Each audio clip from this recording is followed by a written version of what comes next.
കഴിഞ്ഞ കുറച്ചു നാളുകളായി കേരളത്തിൽ നിന്നുള്ള റാഗിംഗ് കേസുകളുടെ എണ്ണം അതിങ്ങനെ കൂടിക്കൂടി വരുന്നുണ്ട്. റാഗിങ്ങിൽ വിദ്യാർത്ഥികൾ അല്ലെങ്കിൽ കുട്ടികൾ കൊല്ലപ്പെടുന്ന സ്ഥിതി പോലും ഉണ്ടാവുന്നുണ്ട് എന്നത് ഞെട്ടിക്കുന്ന വസ്തുതയാണ്.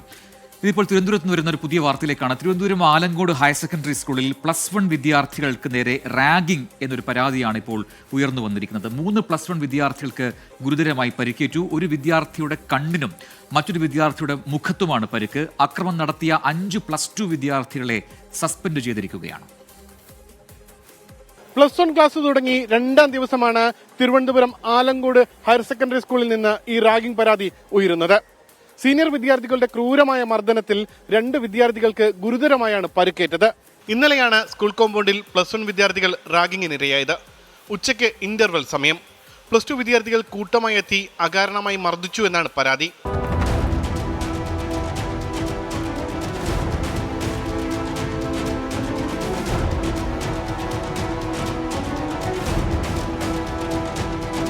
രണ്ട് വിദ്യാർത്ഥികൾക്ക് ഗുരുതരമായി പരിക്കുണ്ട്. ഒരു വിദ്യാർത്ഥിയുടെ കണ്ണിനും മറ്റൊരു വിദ്യാർത്ഥിയുടെ മുഖത്തുമാണ് കൂടുതൽ പരിക്കുകൾ. വിദ്യാർത്ഥികൾ ആശുപത്രിയിൽ ചികിത്സ തേടി. ഉച്ചക്കത്തെ ഇന്റർവെല്ലായപ്പം സീനിയേഴ്സൊക്കെ വന്നിട്ട് പേരെന്തേറാന്ന് ചോദിച്ച് ഉറക്കെ പാടാന്ന് പറഞ്ഞിട്ട് നിനക്ക് നാക്കില്ലെന്നൊക്കെ ചോദിച്ചിട്ട് തള്ളി.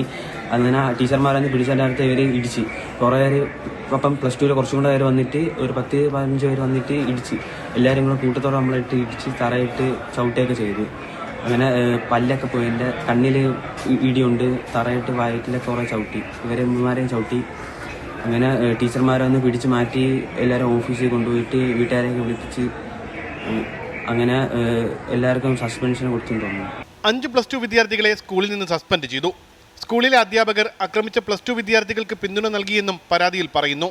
കാറിന് കേടുപാടുണ്ടാക്കിയെന്നാരോപിച്ച് 1500 രൂപ വീതം നൽകണമെന്ന് അധ്യാപകൻ ആവശ്യപ്പെട്ടതായും പരാതിയിൽ പറയുന്നു. നഗരൂർ പോലീസ് കേസ് രജിസ്റ്റർ ചെയ്തു. ഈ റാഗിംഗ് എന്ന പ്രാകൃത രീതി അവസാനിപ്പിക്കാൻ മുൻകൈയെടുക്കേണ്ടത് അധ്യാപകരാണ്. പക്ഷേ ഇവിടെ അധ്യാപകർക്കെതിരെ കൂടി പരാതി ഉയരുന്നുണ്ട്. വിദ്യാർത്ഥികളെ സസ്പെൻഡ് ചെയ്തതിൽ ഒതുങ്ങില്ല, അധ്യാപകർക്കെതിരെ കൂടി നടപടിയെടുക്കണമെന്നാണ് രക്ഷിതാക്കൾ ആവശ്യപ്പെടുന്നത്. ഉമേഷ് ബാലകൃഷ്ണൻ, 24 തിരുവനന്തപുരം.